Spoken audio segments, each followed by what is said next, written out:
تو اپنی اولاد کو درود سکھائیں تاکہ حق کا دامن بھی ان کے ہاتھ میں رہے، حضور کی قربت بھی نصیب رہے، ان کو قلبی فکری طہارت بھی نصیب رہے، ان کی زبان میں بھی کھنڈ اور شہد گلا رہے، اور ان کو حضور علیہ الصلوۃ والسلام کی زیارت کی دولت سے بھی جو ہے وہ مالا مال کر دیا جائے اور سعادت بخشی جائے۔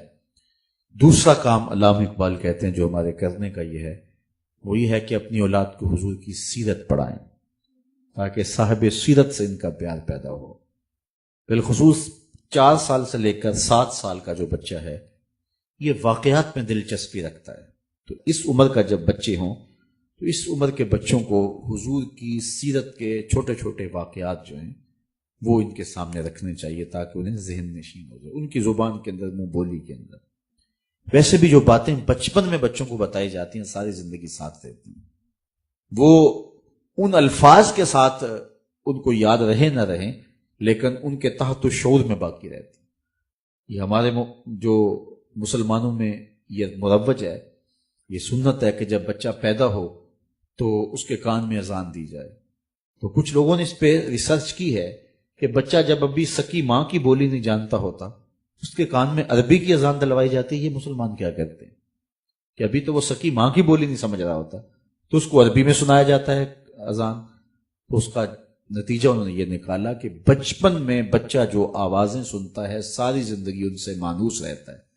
مسلمانوں نے ایک سوچا کہ بچہ جب پیدا ہو سب سے پہلے اللہ کی بڑائی کی آواز ان کے کان میں پڑے، تو بچپن کے اندر جو باتیں سنتا ہے، جو چیزیں دیکھتا ہے، تو بچے کے اندر وہ چیزیں داخل ہوتی ہیں۔ ہم بچوں کی تربیت اس وقت شروع کرتے ہیں جب وہ تربیت کے دائرے سے نکل چکے ہوتے ہیں۔ جب بچے چھوٹے ہوتے ہیں اس وقت انہیں ماں باپ کی ضرورت ہوتی ہے اور ماں باپ کو قبول کرتے ہیں۔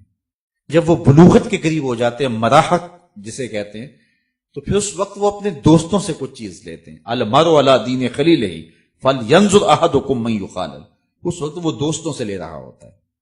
اس کے بعد پھر جب وہ شادی اس کی ہو جاتی ہے تو پھر اس کے معاملے ماجرے کچھ اور ہوتے ہیں۔ تو ہم بچوں کو اس وقت سکھانے لگتے ہیں جب وہ ہم سے سیکھنے کے وقت سے آگے چلے گئے ہوتے ہیں۔ تو بچے جب چھوٹے ہو، بالخصوص 4 سال سے لے کر 7 سال کی عمر تک، ان کو سیرت کے واقعات سکھائیں، ازبر کروا دیں۔ 7 سال سے لے کر 10 سال تک ان کو نماز سکھائیں، نماز کی ترغیب دیں، اور جو ہے وہ ان کو مسجد کی طرف لائیں اور ضروری سنن مستحبات بتائیں۔ 10 سال سے لے کر بلوغت تک انہیں حلال حرام ساری تمیز ان کو سکھائیں، پردے کے حکام، دیگر ساری چیزیں۔ یہ بطور مسلم ہماری والدین کی ذمہ داری ہے، اور مشکل نہیں ہے کہ اپنے بچوں کو حضور کی سیرت آپ 2-4 سال کے اندر پڑھا لیں۔ روزانہ شام کو نہیں ہے تو پیر کے دن یا جمعے کے دن 2 دن ہفتے میں رکھ لیں، کھانے کے وقت بچوں کو 5-4 منٹ کے اندر حضور کی سیرت کا کوئی واقعہ آپ بتا سکتے ہیں۔ اور یہ جب بالغ ہونے سے قبل حضور کی ساری سیرت آپ سے سیکھ جائیں گے تو پھر جب وہ بالغ ہو کے عملی زندگی میں قدم رکھیں گے، حضور کی سیرت کا لہلہاتا ہوا چمن ان کی آنکھوں کے سامنے ہوگا، اور جدھر بھی نظر اٹھائیں گے حضور علیہ السلام کی یادیں انہیں نظر آئیں گی، اور ان کی زندگی مرتب بھی ہوگی، منظم بھی ہوگی، خوبصورت بھی ہوگی، پاکیزہ بھی ہوگی۔ تو یہ وقت کبھی ضائع نہیں کرنا چاہیے، اور اگر یہ وقت ہم ضائع کر دیتے ہیں، حالات اتنے تیز ہیں اور وہ ذرائع جن سے آگے نسل سیکھ رہی ہے، جب ان ذرائع پہ وہ آ گئی تو اس ذرائع کے پیچھے یہودی دماغ بیٹھا ہوا ہے، تو پھر اس وقت آپ اپنے، چونکہ کوڑے کاغذ پہ آپ لکھ لیں گے تو جو چاہیں گے لکھ لیں گے۔ جب کسی کاغذ کے اوپر کچھ لکھا جا چکا ہو تو اس وقت لکھیں گے تو وہ رزلٹ نہیں ملتا ہے۔ ہم اس وقت لکھنا شروع کرتے ہیں جب وہ کاغذ کوڑا نہیں رہتا۔ تو بچے کو بچپن کے اندر سنبھالنا یہ والدین کی ذمہ داری ہے۔ تیسرا کام، علامہ اقبال کہتے ہیں کہ انسان فطرتاً حسن پسند ہے، اس کی طبع میں ہے، اس کی فطرت میں ہے کہ وہ حسن کی طرف مائل ہوتا ہے۔ کوئی زیادہ ہوتا ہے، کوئی تھوڑا ہوتا ہے، لیکن یہ فطرت ہے انسان کی، وہ حسن پسند ہے۔ حسن کہیں بھی ہو اس کا رجحان قلب ادھر ہو جاتا ہے، دل ادھر لڑک جاتا ہے۔ وہ جس روپ میں جہاں بھی ہوگا حسن، دل ادھر لڑک جائے گا۔ اقبال کہتا ہے جب یہ طے شدہ ہے کہ انسان حسن کی طرف مائل ہوتا ہے تو آؤ نہ پھر اسے ادھر لے جائیں جہاں حسن بھی پانی بھرتا ہے اور عشق بھی غلامی کرتا ہے، اسے شہنشاہ حسینہ کی چوکھٹ پہ لے جائیں تاکہ اس کا دل حضور کے ساتھ وابستہ ہو جائے۔